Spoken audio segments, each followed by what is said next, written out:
नमस्कार विद्यार्थी आणि पालक मित्रांनो, मी अंकुश पाटील श्री छत्रपती अकॅडमी पुणेमध्ये आपलं मनपूर्वक स्वागत करतो।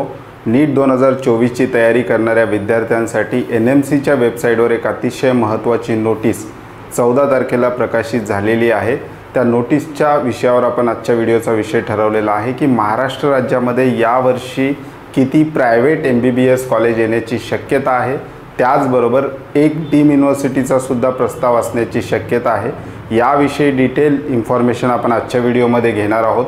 मागच्या काही व्हिडिओमध्ये आपण पाहिलेलं आहे की महाराष्ट्र राज्यामध्ये कशा प्रकारे गव्हर्नमेंट कॉलेजेसची संख्या 2024 मध्ये वाढू शकते, कुठे-कुठे गव्हर्नमेंट कॉलेजेस येण्याची शक्यता आहे, याविषयीचे डिटेल व्हिडिओ आपण मागच्या काही दिवसांमध्ये घेतलेले होते। त्याही व्हिडिओची लिंक मी तुम्हाला डिस्क्रिप्शन बॉक्समध्ये देणार आहे।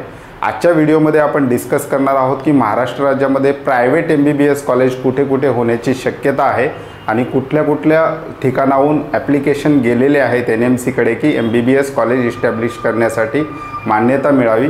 त्या संपूर्ण विषयाबद्दल आपण आजच्या व्हिडिओमध्ये डिस्कस करणार आहोत। टोटल 112 ॲप्लिकेशन नवीन कॉलेजेसचे NMCने आपल्या वेबसाईटवर जाहीर केलेले आहेत। त्यापैकी महाराष्ट्रामध्ये 4 प्रायव्हेट कॉलेज असलेले आपल्याला दिसतात। तर चॅनलवर नवीन असाल तर अशाच माहितीपूर्ण व्हिडिओसाठी श्री छत्रपती अकॅडमी पुणेच्या यूट्यूब चॅनलला सबस्क्राईब करा। त्याचबरोबर नीट 2024ची तयारी करणाऱ्या विद्यार्थ्यांसाठी श्री छत्रपती अकॅडमी पुणेमार्फत आम्ही पेड काउन्सिलिंग सेवासुद्धा चालू केलेली आहे। डिस्क्रिप्शन बॉक्समध्ये आमचे कॉन्टॅक्ट नंबर त्याचबरोबर आमचा ॲड्रेस दिला गेलेला आहे। त्या नंबरवर कॉल करून तुम्ही आमच्या पेड काउन्सिलिंग सर्व्हिसविषयी सुद्धा अधिक माहिती घेऊ शकता। आजच्या व्हिडिओला सुरुवात करूयात। व्हिडिओचा विषय आहे 2024 private and deem university propose college. विशेषतः आपण याच्यामध्ये महाराष्ट्र राज्याचा विचार करता महाराष्ट्रामधून प्रायव्हेट कॉलेज इस्टॅब्लिश करण्यासाठी कोणकोणत्या ठिकाणाहून ॲप्लिकेशन गेलेले आहेत त्याविषयी आपण त्या ठिकाणी डिस्कस करणार आहोत। NMCची जी काही नोटीस आहे नॅशनल मेडिकल कमिशनच्या वेबसाईटवर तुम्ही पाहू शकता। 14/3/2024ची ती नोटीस आहे। 112 कॉलेजेसची लिस्ट दिलेली आहे, त्याच्यामध्ये ॲप्लिकेशन आल्याचं त्यांनी म्हटलेलं आहे आणि त्या संदर्भातल्या पुढच्या ज्या काही ॲक्टिव्हिटी आहेत त्या ठिकाणी सुरू करण्यात आलेल्या आहेत। 112 कॉलेजेसमध्ये महाराष्ट्र राज्यातील गव्हर्नमेंट कॉलेजेसचा सुद्धा उल्लेख त्या ठिकाणी केलेला आहे। त्याविषयीचे व्हिडिओ आपण अगोदरच बनवलेले होते, त्यामुळे आजच्या व्हिडिओमध्ये आपण एवढंच पाहणार आहोत की महाराष्ट्र राज्यामध्ये प्रायव्हेट MBBS कॉलेज कोणकोणत्या ठिकाणी येण्याची शक्यता आहे। विद्यार्थी मित्रांनो, ती लिस्ट पूर्ण पाहिली तर त्या ठिकाणी 4 कॉलेजेस महाराष्ट्रातले आपल्याला पाहायला मिळतात जे प्रायव्हेट असू शकतात। त्यातलं एक कॉलेज डीम युनिव्हर्सिटी असू शकतं। तर पहिलं कॉलेज आहे Shriramchandra institute of medical college Sambhajinagar Maharashtra. या ठिकाणी हे कॉलेजचं ॲप्लिकेशन NMCला गेल्याचं त्या नोटीसमध्ये आपल्याला पाहायला मिळेल। तर संभाजीनगरमध्ये एक प्रायव्हेट कॉलेज यावर्षीपासून चालू होण्याची शक्यता त्या ठिकाणी आहे। दुसरं कॉलेज आहे साक्षी शिक्षण क्रीडा प्रसारक बहुउद्देशीय संस्था Malti multi speciality hospital and medical college Akola. याही ठिकाणाहून एक ॲप्लिकेशन NMCकडे गेलेलं आहे। मूर्तिजापूर अकोला या ठिकाणी हे कॉलेज होण्याची शक्यता आहे। यावर्षीपासूनच कदाचित NMC या कॉलेजला मान्यता देऊ शकते।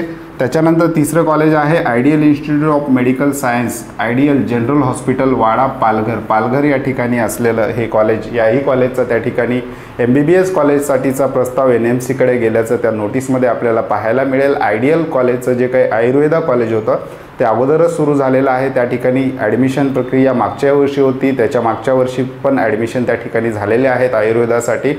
या वर्षीपासून त्या कॉलेजचा मानस आहे की त्या ठिकाणी एक MBBS कॉलेजसुद्धा येण्याची शक्यता आहे। तशा प्रकारचं ॲप्लिकेशन या कॉलेजमार्फत NMCकडे गेल्याचं आपल्याला पाहायला मिळतं। तर आयडियल पालघर या ठिकाणी सुद्धा महाराष्ट्र राज्यामध्ये एक MBBS कॉलेज येण्याची प्रायव्हेट शक्यता आहे। तर विद्यार्थी मित्रांनो, पुढचं कॉलेज आहे Mahatma Gandhi mission medical college Nerul Mumbai. MGM ट्रस्टचं हे कॉलेज असणार आहे।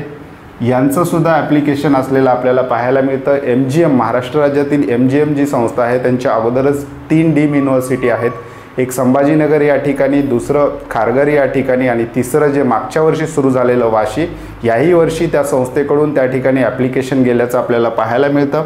नेरूळ या ठिकाणी MGMची ही जी काही कॉलेज आहे या ठिकाणी इस्टॅब्लिश करण्याचा त्यांचासुद्धा प्रयत्न आहे। कदाचित MGMच्या मागच्या 3ही युनिव्हर्सिटी डीम असल्यामुळं हे सुद्धा कॉलेज डीम युनिव्हर्सिटी असण्याची जास्त शक्यता आहे। त्यापैकी जे आपण 4 कॉलेजेस बघितलेले आहेत त्यापैकी 3 कॉलेज महाराष्ट्रामध्ये प्रायव्हेट किंवा सेमी गव्हर्नमेंट असण्याची शक्यता आहे आणि MGM जे आहे हे कदाचित डीम युनिव्हर्सिटी असू शकतं, कारण MGMच्या जेवढ्या संस्था आहेत MBBSच्या बाबतीतल्या त्या संपूर्ण डीम युनिव्हर्सिटी आहे, त्यामुळं नेरूळ या ठिकाणी जो काही ॲप्लिकेशन त्यांनी टाकलेलं आहे ही सुद्धा डीम युनिव्हर्सिटी असण्याची शक्यता आहे।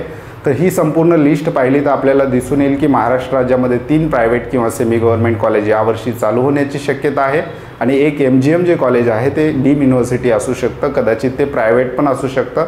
तसा प्रकारचा उल्लेख या नोटीसमध्ये आपल्याला पाहायला मिळत नाही, परंतु ह्या 4 ठिकाणाहून प्रायव्हेट इन्स्टिट्यूटकडनं ॲप्लिकेशन गेलेले आपल्याला पाहायला मिळतात। पुढील प्रक्रिया त्या ठिकाणी चालू आहे। गव्हर्नमेंट कॉलेजेसचे सुद्धा नाव त्या लिस्टमध्ये आहेत। ती संपूर्ण लिस्ट विद्यार्थ्यांच्या अभ्यासासाठी किंवा पालकांच्या अभ्यासासाठी मी डिस्क्रिप्शन बॉक्समध्ये देणार आहे। विद्यार्थ्यांनी त्या लिंकवर क्लिक करून त्या ठिकाणी 112 जे ॲप्लिकेशन आहेत ते सुद्धा पाहू शकतात। त्यात महाराष्ट्रात किती आहेत ते सुद्धा त्या ठिकाणी विद्यार्थी पाहू शकतात। त्याचबरोबर श्री छत्रपती अकॅडमी पुणेचं एक ऑनलाईन ॲप्लिकेशन सुद्धा आम्ही लॉन्च केलेलं आहे। शासनाच्या विविध वेबसाईटवर नीट UG 2024 संदर्भातले जे काही महत्त्वाचे अपडेट्स आहेत विद्यार्थ्यांना एकाच प्लॅटफॉर्मवर मिळावेत या हेतूने ते ॲप्लिकेशन आम्ही लॉन्च केलेलं आहे। अजूनही आमचं ऑनलाईन ॲप्लिकेशन डाउनलोड केलं नसेल तर ॲप्लिकेशनची लिंकसुद्धा डिस्क्रिप्शन बॉक्समध्ये आहे। त्याचबरोबर ज्या विद्यार्थी आणि पालकांना अशाच प्रकारचे महत्त्वपूर्ण अपडेट्स आपल्या व्हॉट्सअपवर हवे असतील तर डिस्क्रिप्शन बॉक्समध्ये आमच्या व्हॉट्सअप ग्रुपची सुद्धा लिंक दिलेली आहे। त्याचबरोबर ज्या विद्यार्थ्यांना आमच्याकडे पेड काउन्सिलिंग सर्व्हिससाठी विचारणा करायची आहे त्यांच्यासाठी डिस्क्रिप्शन बॉक्समध्ये आमचे नंबर त्याचबरोबर ॲड्रेस दिला गेलेला आहे, त्या नंबरवर कॉल करून तुम्ही आमच्या पेड काउन्सिलिंग सर्व्हिसविषयी सुद्धा अधिक माहिती घेऊ शकता। तुर्तास आजच्या व्हिडिओमध्ये इथेच थांबूयात, पुन्हा भेटूयात आणखी एका नव्या आणि माहितीपूर्ण व्हिडिओमध्ये। धन्यवाद।